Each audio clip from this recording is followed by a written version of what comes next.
मी धनाजी गुरव, विद्रोही सांस्कृतिक चळवळीचा अध्यक्ष.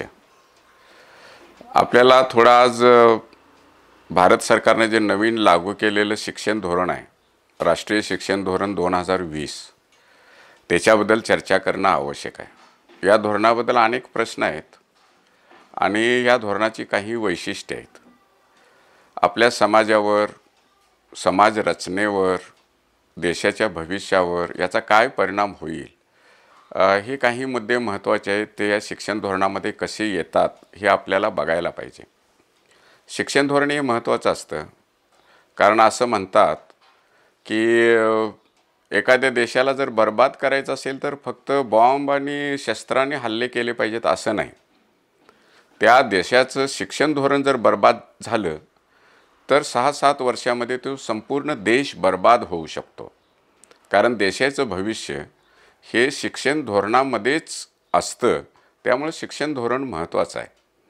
आणि ज्या वेळेला भाजपच्या सरकारनं, खरं तर हे शिक्षण धोरण भाजपच्या सरकारनं म्हणण्याऐवजी राष्ट्रीय स्वयंसेवक संघानंच तयार केलेलं धोरण आहे, ज्या धोरणाबद्दल आपल्याला जास्त गंभीरपणे चर्चा करणं आवश्यक आहे. हे धोरण इंटरनेटवर पण उपलब्ध आहे. ते आत्ता मराठीमध्ये आहे, हिंदीमध्ये आहे, इंग्लिशमध्ये आहे, वेगवेगळ्या भाषांच्यामध्ये असेल, पण मी ह्या तिन्ही भाषातलं शिक्षण धोरण वाचलेलं आहे. या धोरणाबद्दल अनेक प्रश्न तयार होऊ शकतात असं आहे. याचं कारण असं आहे की आपल्या देशामध्ये एखादा कायदा करत असताना, एखादं धोरण तयार करत असताना कशा पद्धतीनं करावं याचे काही प्रेसिडेंट्स आहेत आणि त्या पद्धतीनं एखादं धोरणाची अंमलबजावणी व्हावी अशी देशातल्या जनतेची अपेक्षा असते. भारतीय संविधानानं काही गोष्टी सांगितलेल्या आहेत, त्या नव्या धोरणामध्ये असणं अपेक्षित असतं. पण हे जे शिक्षण धोरण आहे याची सुरुवातच मुळात लोकांना अंधारात ठेवून, म्हणजे ज्या वेळेला कोरोनाचा काळ होता आणि त्या काळामध्ये माणसं एकमेकांसोबत बोलू शकत नव्हती, चर्चा करू शकत नव्हती, भेटू शकत नव्हती, अशा वेळेला ह्या भाजपच्या सरकारनं हे शिक्षण धोरण पुढं आणलं आणि कोरोनाच्या काळामध्येच GR काढून त्याच्या अंमलबजावणीची सुरुवात केली. अर्थात लोकसभेमध्ये मेजॉरिटी त्यांच्या बाजूनं होती, त्याचा त्यांनी त्या दृष्टीनं फायदा घेतलेला दिसतो. पण हे धोरण तयार करत असताना सत्तेवर असलेला पक्ष याच्यापेक्षा त्या पक्षाची ड्रायव्हिंग फोर्स ज्याला म्हणायचं, म्हणजे ज्या विचारधारेनं तो पक्ष चालतो, त्या विचारधारेचा विचार केला तर भारतीय जनता पक्षाचं धोरण ठरवण्याचं काम हे राष्ट्रीय स्वयंसेवक संघ करत असतो आणि त्या संघानं हे धोरण निश्चित केलेलं आहे हे स्पष्ट आहे. एखाद्या देशाचं शिक्षण धोरण ठरवत असताना काही गोष्टींचा विचार करणं अपेक्षित होतं. विशेषतः शिक्षण धोरण तयार करणारी जी समिती आहे, त्या समितीचा प्रमुख कोण असावा, तर आपण असा सहजपणे विचार करतो की समितीचा प्रमुख हा शिक्षणातलं काहीतरी समजणारा असावा किंवा शिक्षणाच्या क्षेत्रामध्ये अभ्यास केलेला, विचाराने व्यवहार केलेला, 4-2 शिक्षण संस्था काढलेला, शिक्षक असलेला आणि व्यवस्थेबद्दलचं आकलन असलेला असा माणूस असावा असा आपण विचार करू शकतो. पण राष्ट्रीय स्वयंसेवक संघाला अशा पद्धतीने विचार करायची गरज वाटत नाही. त्यांनी ही जी समिती स्थापन केली, त्या समितीमध्ये त्याचा प्रमुख म्हणून त्यांनी अवकाश तज्ज्ञ असलेल्या स्पेस सायंटिस्ट ज्याला म्हणतात, असे जे कस्तुरी रंगन आहेत, त्यांना ह्या समितीचा अध्यक्ष म्हणून नेमलं. अर्थात त्यांना का नेमलं? कस्तुरी रंगनना ज्यावेळी नेमलं त्यावेळी अनेक प्रश्न विचारले गेले, त्याची उत्तरं कोणीही दिली नाही. त्यांचा आणि शिक्षणाचा संबंध नाही हे त्यांनी स्वतः पण सांगितलेलं होतं. याच्या अगोदर पश्चिम घाटाच्या संदर्भामध्ये गाडगीळ आणि जी कमिटी त्यांच्या अध्यक्षतेखाली होती, त्यांनी जे वेगवेगळे नियम पर्यावरणाच्या संरक्षणासाठी, उत्पादनासाठी, निरंतर पर्यावरण टिकावं म्हणून सुचवले होते, त्या नियमांच्यामुळे या देशातल्या काही मोठ्या लोकांची अडचण होते, खाणी करणाऱ्या लोकांची अडचण होते, असं म्हणून ते धोरण बदलण्यासाठी आपलं ऐकणारा नवीन प्रमुख करून त्यांनी जे पश्चिम घाटासाठी कमिटी केली, त्याचे कस्तुरी रंगन यांना अध्यक्ष केलेलं होतं आणि त्यांनी सरकारला अपेक्षित असलेला रिपोर्ट तयार करून दिला.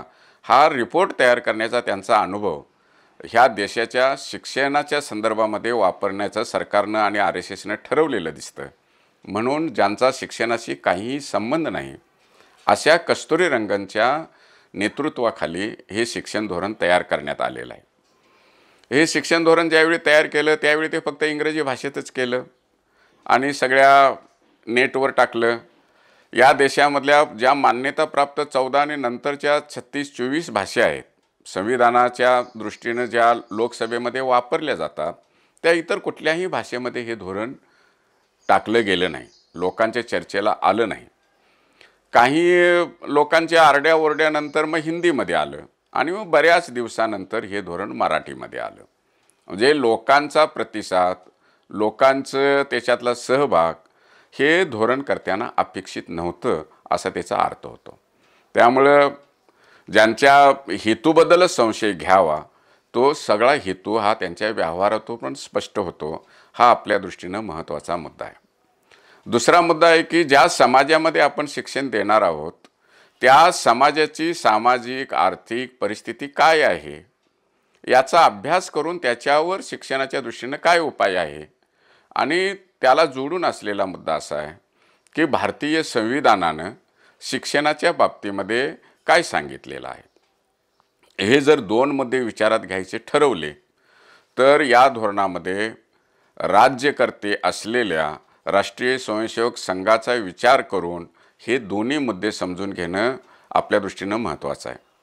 आपल्या देशामध्ये जातीव्यवस्था आहे, आपल्या देशामध्ये आदिवासींची संख्या मोठी आहे, आपल्या देशामध्ये भटक्यामुक्तांची संख्या मोठी आहे. पूर्वी मनुस्मृतीची राज्यव्यवस्था असल्यामुळं स्त्रियांचे कायम दबलेले गट आपल्या देशामध्ये आहेत. त्यामुळं ज्याला आपण पितृसत्ताकता म्हणतो, जातीव्यवस्थेची उतरंड म्हणतो, आदिवासी संस्कृती म्हणतो, भटक्यामुक्तांची संस्कृती म्हणतो, अशा वेगवेगळ्या पद्धतीनं उतरंडीची समाजव्यवस्था असलेली, विषमता असलेली समाजव्यवस्था आपल्या देशामध्ये आहे. आणि त्यांच्या ज्ञान घेण्याच्या पद्धतीमध्ये म्हणजेच शिक्षणाच्या पद्धतीमध्ये सुद्धा मनुस्मृतीनं जो परिणाम झालेला आहे तो परिणाम पुसून काढणं हे शिक्षण धोरणाचं महत्त्वाचं भाग असायला पाहिजे. पण भारतीय संविधानानं त्याचा विचार केलेला होता. म्हणून भारतीय संविधानानं शिक्षण ही सरकारची जबाबदारी आणि सगळं शिक्षण सरकारनं केलं पाहिजे असा आग्रह धरला होता. त्यासाठी मग प्रत्येकाला शिक्षण मिळायचं असेल तर दारिद्र्यामुळे काही लोकांना शिकता येत नाही म्हणून फी माफी असेल, सक्तीचं शिक्षण असेल, मुलांना पुस्तकं देणं असेल, मुलांना गणवेश देणं असेल, त्याचबरोबर मुलांना दुपारच्या वेळेला जेवणासाठी अन्न नाही म्हणून शाळेत येता येत नाही असं असू नये यासाठी मध्यान्ह भोजन असेल, काही लोकांना स्कॉलरशिप देणं असेल, काही समूहांना आरक्षण देऊन शाळेमध्ये प्रवेश करण्याची सुविधा असेल, काही समूहांना शिक्षण घेता यावं म्हणून वसतिगृह असतील. म्हणजे मग आदिवासींच्यासाठी वसतिगृह असतील, भटक्या विमुक्तांच्यासाठी असतील, ओबीसींच्यासाठी असतील, आर्थिकदृष्ट्या मागास समूहांच्यासाठी वसतिगृह असतील. अशा वेगवेगळ्या जनसमूहांना शिक्षणाचा हक्क बजावता यावा आणि सगळ्यांना हक्काचं शिक्षण मिळावं यासाठी या अगोदरच्या राज्यकर्त्यांनी भारतीय संविधानाचे शिक्षणाचा हक्क आणि सरकारची जबाबदारी या मुद्द्यांना धरून जे सुचवलं होतं त्याची अंमलबजावणी करण्यासाठी वेगवेगळ्या गोष्टी तयार केल्या.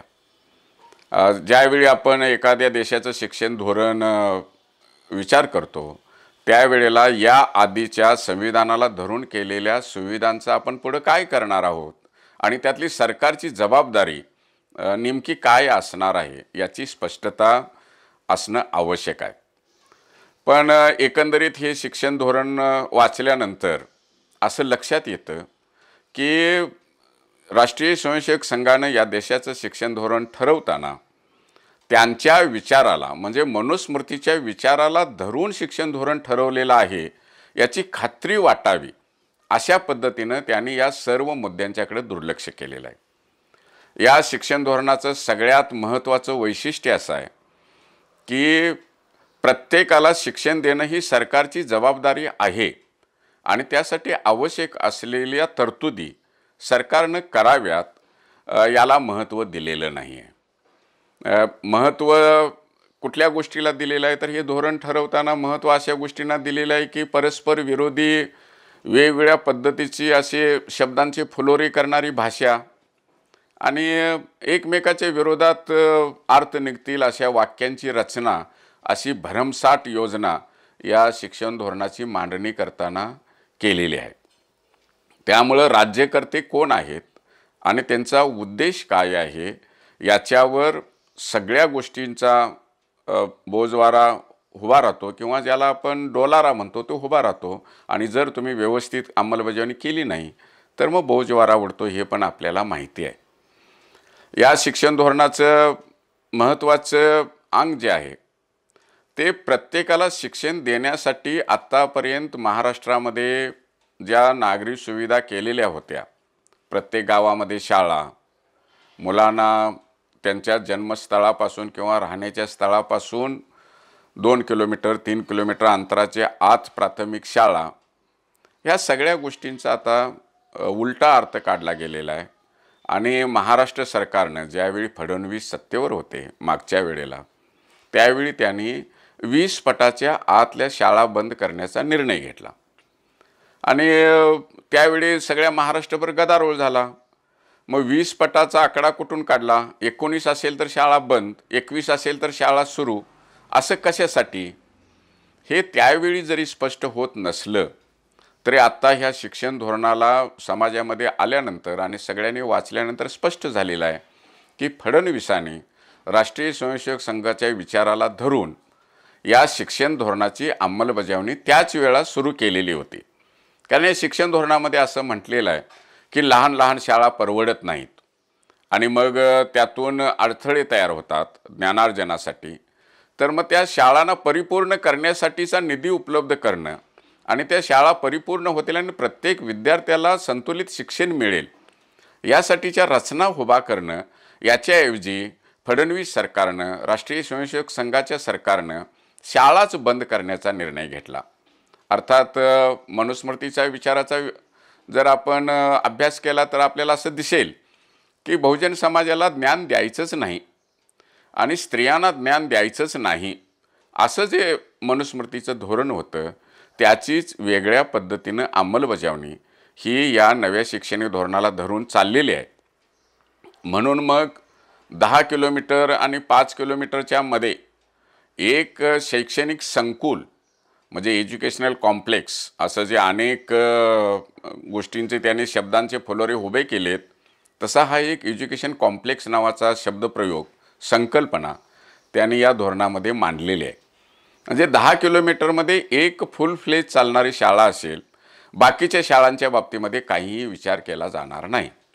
म्हणजे मग ज्या गावागावामध्ये शाळा, प्रत्येक गावात शाळा, प्रत्येक गावात ट्रेंड शिक्षक, प्रत्येक वस्तीवर शाळा की ज्याच्यातून आमची सगळी मुलं शिक्षणाचा हक्क बजावतील, हे जे धोरण पूर्वीचं होतं, कर्मवीर भाऊराव पाटलांचं असेल, शाहू महाराजांचं असेल, बाबासाहेब आंबेडकर असतील, संत गाडगे महाराज असतील, तुकडोजी महाराज असतील, डॉक्टर पंजाबराव देशमुख असतील किंवा महाराष्ट्र सरकारनं जे धोरण सुरू केलं गावागावात शाळेचं, हे सगळं धोरण मोडीत काढायचं आणि 10 किलोमीटरमध्ये एक शाळा आणि त्याला सपोर्ट करणार सरकार सर्व पद्धतीचा आणि बाकीच्या शाळांच्याकडे दुर्लक्ष करणार. म्हणजे मग तुमच्या शेतामध्ये जर 10 झाडं असतील आणि तुम्ही 9 झाडांचं पाणी बंद केलं आणि एकाच झाडाला पाणी घातलं तर मग ते झाड मोठं होईल, पण 9 झाडं मरणारच आहेत याची तुम्हाला खात्री आहे आणि म्हणूनच तुम्ही पाणी तोडता. तशा पद्धतीनं बाकीच्या 10 किलोमीटरमधल्या शाळा बंद करायच्या आणि एकच शाळा चालू ठेवायची. हे जे धोरण आहे, हे धोरण हे राष्ट्रीय शिक्षण धोरण 2020चा भाग आहे, हे आता आमच्या लक्षात आलेलं आहे. त्यामुळं जर का ग्रामीण भागातल्या मुलांना शिक्षणाचा हक्क मिळायचा असेल तर हे धोरण आमच्या दृष्टीनं घातक आहे आणि शाळा प्रत्येक ठिकाणी वाढत जायला पाहिजेत, त्याच्याऐवजी शाळा कमी करण्याचं हे धोरण हे आमच्या दृष्टीनं घातक असणार आहे. अर्थात ह्या धोरणाचा जो मुख्य भाग आहे तो त्यांनी असं म्हटलेलं आहे की तुम्हाला जर खात्रीच करायची असेल तर त्यांनी या शिक्षण धोरणामध्ये कोणत्याही ठिकाणी विद्यार्थी आणि शिक्षक यांचं जे नातं आहे ते त्यांनी मांडलेलं आहे की हे गुरु आणि शिष्याचं नातं आहे. म्हणजे वर्णाश्रमच्या काळामध्ये जी शिक्षण व्यवस्था होती आणि मनुस्मृतीच्या आधारावर बेतलेली होती, ती शिक्षण व्यवस्था राष्ट्रीय स्वयंसेवक संघाला आदर्श वाटते. म्हणून त्यांनी टीचरच्या ऐवजी गुरु ह्या शब्दाचा वापर हा बहुतांश ठिकाणी तुम्हाला केलेला दिसतो. आणि या शिक्षण धोरणातला जो 5 नंबरचा मुद्दा आहे, तो मुद्दा तर आपल्याला हे स्पष्ट सांगतो की गुरुचं विद्यार्थ्याच्या जीवनातलं आणि समाजातलं स्थान किती महत्त्वाचं आहे. आणि याच 5 नंबरच्या मुद्द्यामध्ये पुढे जाऊन त्यांनी गुरु कसे कसे असू शकतात पुढच्या काळामध्ये, यामध्ये त्यांनी पूर्वी कसं भाऊराव पाटील असं म्हणायचे की शिक्षक बहुजन समाजातला असला पाहिजे, त्यानं बहुजन समाजातल्या मुलांच्या सोबत मायेनं प्रेमानं वागलं पाहिजे, हिडीस फिडीस करू नये, त्यांना समजून सांगावं. आता त्या ठिकाणी ट्रेंड शिक्षक असावा असा आग्रह असताना यांचं असं म्हणणं आहे की डी.एड. बी.एड. चालू राहील, पण मुलांना कोण शिकवल? तर मुलांना शिकवण्यासाठी म्हणून त्यांनी तज्ज्ञ असे गावातले त्या परिसरातल्या लोकांना सुद्धा शिक्षक म्हणून स्वीकारावं आणि त्यांचं मार्गदर्शन घ्यावं असा आग्रह केलेला आहे. आणि त्यांनी व्यावसायिक शिक्षणाच्या नावाखाली जे धोरण आणलेलं आहे त्याच्यामध्ये त्यांचं असं म्हणणं आहे की ज्ञान हे मुलांच्या मनात असतंच, फक्त ते व्यक्त होण्याचा मुद्दा आहे. आणि ज्ञान हे मुलांच्या मनात असतंच याचा जाणीव आणि नेणीवेच्या पातळीवरचा अर्थ असा होतो की जाती व्यवस्थेनं आमच्या माणसांच्या वर जे संस्कार केलेले आहेत त्यातून त्यांच्या मनामध्ये जे जाणीवा तयार झालेल्या आहेत त्या जाणीवा तुम्हाला व्यक्त करायच्या आहेत. म्हणजे पुन्हा जाती व्यवस्थेच्या जाणीवा व्यक्त होणार. आणि व्यावसायिक शिक्षण म्हणून जी उदाहरणं दिलेली आहेत ते मग माळ्याचं शिक्षण असेल, बांधकामाचं शिक्षण असेल, केस कापण्याचं शिक्षण असेल, कुंभाराचं शिक्षण असेल, लोहाराचं शिक्षण असेल, हे व्यावसायिक शिक्षण म्हणून मुलाने स्वीकारावं. आणि त्यासाठी त्यांचे गुरु म्हणजे शिक्षक हे त्यांनी कुठला व्यवसाय निवडावा यासाठी मदत करणार आहेत. आणि त्यासाठी शिक्षक कोण असतील तर त्यांचं क्वालिफिकेशन काय असेल तर ते त्या व्यवसायामध्ये तज्ज्ञ असतील. म्हणजे गावातला एखादा चांगला केस कापणारा न्हावी हा व्यावसायिक शिक्षण देण्यासाठी तुमच्या शाळेमध्ये शिक्षक म्हणून असेल. गावातला एखादा चांगला कुंभार हा कुंभार कामासाठी तुमच्या मुलांचा शिक्षक असेल. जर असं झालं तर जाती व्यवस्थेच्या जाणीवा असलेल्या समाजामध्ये व्यवसाय शिक्षण म्हणजे पुन्हा जाती व्यवस्थेनं घालून दिलेले व्यवसाय हे पुन्हा सुरू करणं आणि ते शाळेच्या माध्यमातून सुरू करणं असा त्याचा व्यवहारातला अर्थ होतो. दुसरा मुद्दा काय आहे की नैतिकता हा या शिक्षण व्यवस्थेचा महत्त्वाचा भाग म्हणून त्यांनी पुढे आणलेला आहे. आणि नैतिकतेसाठी त्यांनी असं म्हटलेलं आहे की भारतामध्ये ज्ञानाची एक मोठी परंपरा आहे ज्याला ते सनातन विचारांचा आणि व्यवहारांचा प्रभाव असं म्हणतात. सनातन म्हणजे काय तर या संपूर्ण शिक्षण धोरणामध्ये या देशामध्ये सनातन काय आहे तर आमच्या मते सनातन हे या देशातले जैन तत्त्वज्ञान आहे की जे खूप वर्षापासून या देशामध्ये काम करत आलेले आणि आत्ताही व्यवहारात आहे. पण जैन असेल, बौद्ध असेल, लिंगायत असेल किंवा आदिवासींची ज्ञान परंपरा असेल, ही सगळ्या परंपरांचा उल्लेख हा IKS ज्याला म्हणतात किंवा इंडियन नॉलेज सिस्टीम असं म्हणून त्याने जो विचार केलेला आहे त्याच्यामध्ये कुठेही आपल्याला यांची नावं आढळत नाहीत. उलट सनातनमध्ये यांनी संस्कृत प्रचूर असलेल्या काही गोष्टींचा समावेश केलेला आहे. भाषेच्या प्रकरणामध्ये आपण बघू की यांचं भाषाबद्दलचा आग्रह काय आहे आणि त्रिसूत्री म्हणजे काय आणि या देशातली दक्षिणेतली राज्य जी हिंदी भाषेच्या विरोधात आहेत ती या शिक्षण धोरणाच्या विरोधात काय आहेत हे आपण बघू. पण जे नैतिकतेची भाषा ही बोलतायत आणि त्यासाठी तज्ज्ञ म्हणून गावातले काही लोक हे शाळेत येऊन मुलांना मार्गदर्शन करतील आणि तसा त्यांचा व्यवहार वाढत जाईल यासाठी प्रयत्न केला पाहिजे असं म्हणतायत. आणि ज्यावेळी राष्ट्रीय स्वयंसेवक संघाची सत्ता आहे राजकारणामध्ये, सत्तेवर राजकारणामध्ये भाजपसारखा पक्ष आहे, त्यावेळेला याचा व्यवहारातला अर्थ असा होतो की राष्ट्रीय स्वयंसेवक संघाचा स्वयंसेवक गावातला हे नैतिकतेचे धडे शाळेमध्ये येऊन देईल, त्याचा मार्ग मोकळा करणारे हे धोरण आहे. दुसऱ्या शब्दामध्ये आता प्रत्येक प्राथमिक शाळा ही मनुस्मृतीच्या आधारावर चालणारी, जाती व्यवस्था घट्ट करणारी आणि राष्ट्रीय स्वयंसेवक संघाच्या कार्यकर्त्याला शाखा चालवण्याची मुभा देणारी नवी ही संघाची शाखाच म्हणून काम करेल अशा पद्धतीने नियोजन करण्याची वाट ही या शिक्षण धोरणानं मोकळी केलेली आहे. आणि हे शिक्षण धोरण हे बहुजन समाजाच्या दृष्टीनं अत्यंत घातक होत जाणार आहे हे स्पष्ट आहे. यांनी आपल्या ह्याच्या धोरणामध्ये एकंदरीनं त्रिसूत्रीची पद्धत अवलंबलेली आहे भाषेच्या बाबतीमध्ये. आणि त्याने असं म्हटलेलं आहे की 3 भाषा असतील ज्या तुम्ही स्वीकारल्या पाहिजेत.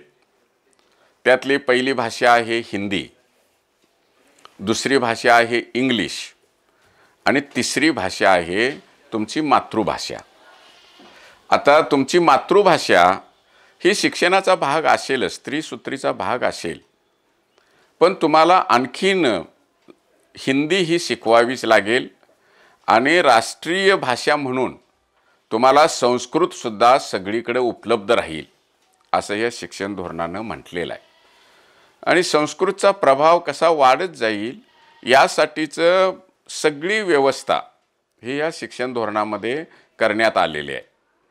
तुम्हाला जर का शाळा काढायची असतील तर तुमचं स्थानिक ज्ञान हे मातृभाषेतनं तुम्हाला मिळालं पाहिजे असं शिक्षण धोरण म्हणतं. पण त्याच वेळेला हे शिक्षण धोरण हे केंद्रीय अभ्यासक्रमाला जास्त महत्त्व देतं. म्हणजे NCERTचं जे अभ्यासक्रम आहेत जे राष्ट्रीय पातळीवरचे असतात आणि ज्यानं स्थानिक माहितीला, स्थानिक ज्ञानाला, म्हणजे स्थानिक भूगोल असेल, स्थानिक इतिहास असेल, स्थानिक सगळी जैवविविधता असेल, यांना काहीच महत्त्व हे NCERTच्या अभ्यासक्रमामध्ये येण्याची शक्यता नाही, कारण त्यांचा ॲप्रोच हा राष्ट्रीय पातळीवरचा असतो. आणि हे जे शिक्षण धोरण आहे, एका बाजूला मातृभाषेचे गौडवे गायचे आणि दुसऱ्या बाजूला NCERTचा आग्रह धरायचा केंद्रीय अभ्यास मंडळाचा, हे परस्पर विरोधी आहे. त्याच वेळेला अलीकडच्या GSTमुळं सगळा पैसा केंद्राकडेच जमा होत असल्यामुळं आणि शिक्षण हे जरी कंकरंट लिस्टमधलं असलं, म्हणजे राज्य आणि केंद्राच्या अधिकारातलं असलं, तरीसुद्धा जर तुम्ही आमचं म्हणणं ऐकणार नसाल तर आम्ही तुम्हाला पैसे देणार नाही, ही जी केंद्राची हुकुमशाही आहे त्याचा परिणाम शिक्षण धोरणावर मोठ्या प्रमाणामध्ये होणार आहे. त्यामुळं तुम्ही जर स्थानिकच तुमची भाषा ठेवणार असाल, हिंदी, इंग्रजी आणि संस्कृत ज्या धोरणामध्ये महत्त्व दिलेलं आहे ती जर तुम्ही शिक्षण स्वीकारणार नसाल तर तुम्हाला आम्ही पैसे देणार नाही. म्हणजे लोकांचे पैसे घ्यायचे, जनतेचे पैसे घ्यायचे, राज्यांचे पैसे घ्यायचे, पण त्यांना ते पैसे शिक्षणासाठी परत द्यायचे नाहीत.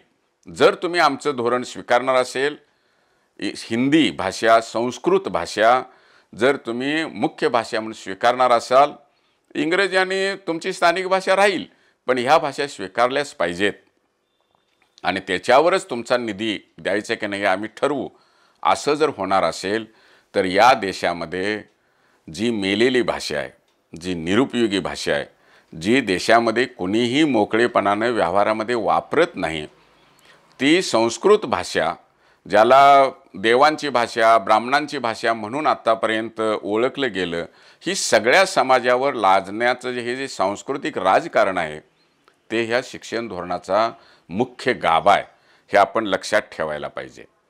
त्यामुळं एका बाजूला तुम्ही आम्ही शिक्षणामध्ये हस्तक्षेप करत नाही असं म्हणायचं आणि दुसऱ्या बाजूला GSTचा निधी जर तुम्ही आमची धोरणं राबवणार असला तरच देणार असं म्हणायचं.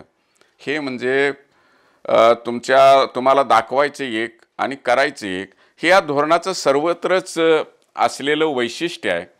त्यामुळं हे धोरण पुन्हा एक वेळेला जाती व्यवस्थेची उतरंड जी आहे ती घट्ट करणारं आणि पुन्हा मनुस्मृतीच्या विचाराने नैतिकतेला महत्त्व देणारं शिक्षण कसं तुमच्या शाळांच्यामधून दिले जाईल याला महत्त्व देणारं धोरण आहे असं एकंदरीनं आपल्याला दिसतं. या धोरणाचं वैशिष्ट्य काय आहे तर 10 किलोमीटरमध्ये एक सरकारी शाळा असेल आणि त्या सरकारी शाळांच्यामध्ये आम्ही निधी देणार इतरत्र देणार नाही असं म्हटल्यानंतर आमच्या गावागावातल्या शाळा बंद होणार आहेत, आमचे शिक्षक बेरोजगार होणार आहेत, वाडी वस्तीवरच्या मुलांना शिक्षण मिळणार नाही. विशेषतः जर का परगावाला शाळेला जायचं असेल तर मुलं काहीतरी करून शाळेत घातली जातील पण मुलींना शिक्षण मिळणं दुरापास्त होईल. म्हणजे याचा अर्थ जसं मनुस्मृतीनं सांगितलं होतं की स्त्रियांना ज्ञानाची गरज नाही, ज्ञान देण्याची गरज नाही, ते घोषित न करता सुद्धा हे शिक्षण धोरण हे स्त्रियांचा शिक्षणाचा हक्क काढून घेतं. गोरगरिबांचा बहुजन समाजाचा शिक्षणाचा हक्क हे धोरण काढून घेतं. हे जसं स्पष्ट आहे तसं पूर्वी एक स्कॉलरशिप मिळायच्या, आरक्षणं मिळायची, नोकरीमध्ये प्रवेश घेण्यामध्ये सुद्धा आरक्षण असायचं. या सगळ्याबद्दल एक शब्द बोलत नाही. स्कॉलरशिपबद्दल बोलताना धोरण काय म्हणतं तर धोरण असं म्हणतं की एक खिडकी योजना लागू केली जाईल आणि त्या खिडकीतूनच तुम्हाला ऑनलाईन काय असतील त्या स्कॉलरशिप दिल्या जातील आणि त्या पण रोख दिल्या जातील. आता DBTची जी योजना सुरू झाली, डायरेक्ट बेनिफिट ट्रान्सफर, त्याच्यामध्ये काही दिवस सरकार पैसे देतं आणि नंतर बंद करतं. म्हणजे आग्रह करता येत नाही, हक्क बजावता येत नाही आणि व्यवहारामध्ये तुम्ही प्रत्यक्ष कुठंच नसल्यामुळं सरकारच्या मर्जीवरच सगळं अवलंबून राहतं. त्यामुळं आत्तापर्यंत ज्या स्कॉलरशिप वेगवेगळ्या प्रकारच्या मिळत होत्या त्या सगळ्या स्कॉलरशिपची काहीही शक्यता राहत नाही. आता ग्रामीण भागामध्ये शिक्षण मुलांना घेता यावं, जे मागास भाग आहेत, डोंगरी भाग आहेत, दुष्काळी भाग आहेत, आदिवासी भाग आहेत, या सगळ्यामध्ये शिक्षण घेता यावं म्हणून वस्तीशाळा, आश्रमशाळा यांचा विचार केला गेला. हे धोरण SEZ म्हणजे social and economically backward zone जे आहेत त्यांच्यासाठी शिक्षणाचा वेगळा विचार करतं. म्हणजे विद्यार्थ्यांच्यामध्ये तर हे भेदभाव करतातच, गरीब विद्यार्थी, श्रीमंत विद्यार्थी, हुशार विद्यार्थी, कमी हुशार विद्यार्थी, पण परिसरामध्ये सुद्धा हे भेदभाव करतायत. आणि मग फिलॉन्थ्रॉपिक सोसायटीज असं एक नवीन म्हणजे ज्याला धर्मादाय संस्था असं आपण म्हणू शकतो, त्यांच्यावर शिक्षणाचा जबाबदारी सोपवण्याचा एक मोठा मार्ग यांनी निवडलेला आहे. म्हणजे आदिवासी भागामध्ये जर एखादा भांडवलदार किंवा एखादी धर्मादाय संस्था शिक्षण देणार असेल तर मग त्या शिक्षणाचं नियोजन, त्या शिक्षणाचा अभ्यासक्रम, त्या शिक्षकांचा पगार, त्या मुलांची प्रवेश फी हे सगळं ती धर्मादाय संस्था किंवा ते भांडवलदार ठरवणार.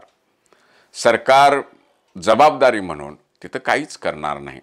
असं जे हे नवं शिक्षण धोरण यायला लागलेलं आहे ते संविधानानं दिलेला शिक्षणाचा हक्क हे वेगवेगळ्या मार्गाने कसा मर्यादित करता येईल आणि संविधानातच खोट कशी निर्माण करता येईल या पद्धतीनं तयार केलेलं आहे. याने या शिक्षण धोरणामध्ये ऑनलाईन शिक्षणाला जास्त महत्त्व दिलेलं आहे.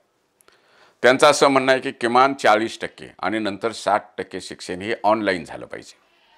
म्हणजे प्रत्यक्ष शिक्षकाचा संबंध येण्याचा मुद्दाच नाही.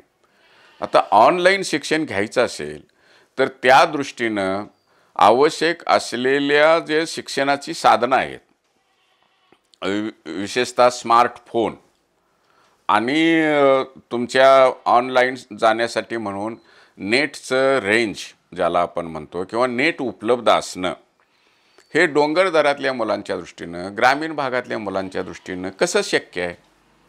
म्हणजे 3-4% लोकांच्याकडे सुद्धा स्मार्टफोन नाहीत. आणि आणि परिसर असे आहेत की जिथं साधा फोन लागत नाही, तर मग नेट कसं उपलब्ध होणार?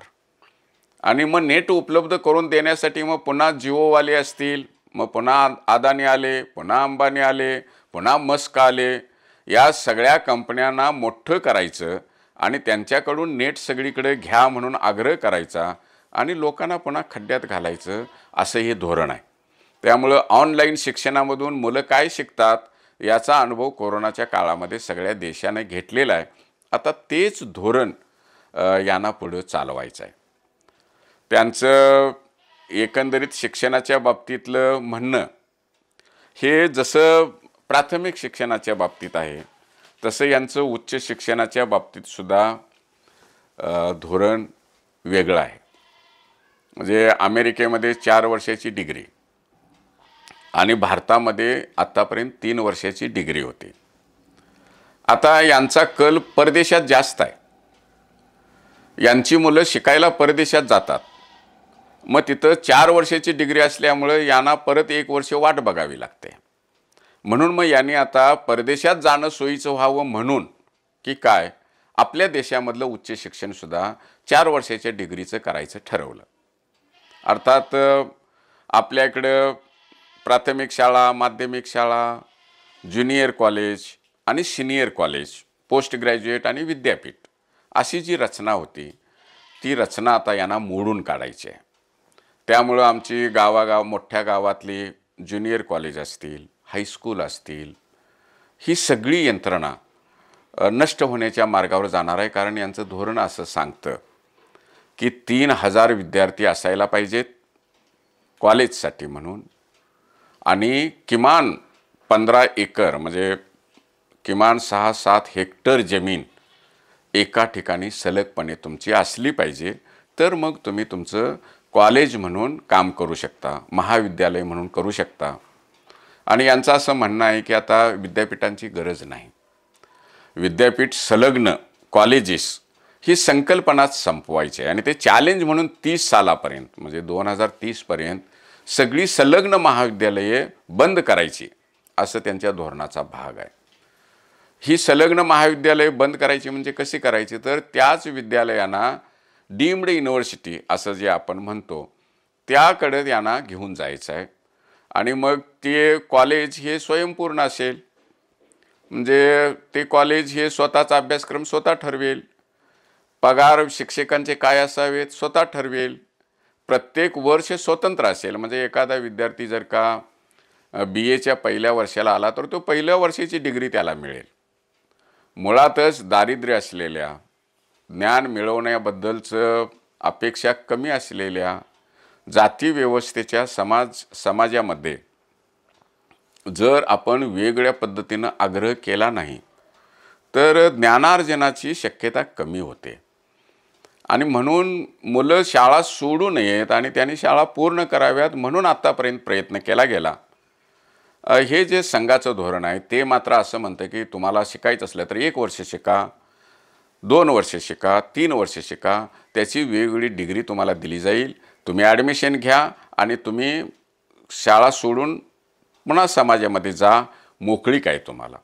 असं जर झालं तर किती मुलं शाळा शिकू शकतील, असा एक मोठा प्रश्न आपल्या दृष्टीनं तयार होतो. अर्थात जर का तुम्हाला डीम्ड विद्यापीठ म्हणून प्रत्येक महाविद्यालयानं काम करावं असं वाटत असेल तर तिथले अभ्यासक्रम, आता आम्हाला जर एखाद्या कॉलेजमध्ये प्रवेश मिळाला नाही तर आम्ही सरकारला जाब विचारू शकतो की आम्हाला शिकायचं आहे आणि प्रवेश का नाही. पण कोणत्या विद्यार्थ्याला प्रवेश द्यावा, कोणाला देऊ नये, कुठल्या अटीवर द्यावा, त्यांना काय शिक्षण द्यावं, त्यांचा अभ्यासक्रम काय असेल, ते देशी असेल की परदेशी असेल, आणि देशातली विद्यापीठं आणि परदेशातली विद्यापीठं ही समान असणार आहेत. त्यामुळे ह्या सगळ्या गोष्टी ह्या स्वतंत्रपणे ती विद्यापीठं करू शकतात. मग केम्ब्रिज असेल, ऑक्सफर्ड असेल, इंग्लंडमधली विद्यापीठं असतील, ऑस्ट्रेलियामधली विद्यापीठं असतील, शिक्षणाचा धंदा करण्यासाठी म्हणून आपल्या देशामध्ये आता त्यांना मुक्त द्वार असणार आहे. त्यामुळं अदानी असतील, अंबानी असतील यांची विद्यापीठं चालतील, पण सरकारनं नियमित केलेली आणि अभ्यासक्रम निश्चित केलेली आत्तापर्यंत जी विद्यापीठं आहेत ती सगळी विद्यापीठं बंद होण्याचा मार्ग हे या शिक्षण धोरणानं पुढं आणलेला आहे, हे आपण विसरून चालणार नाही.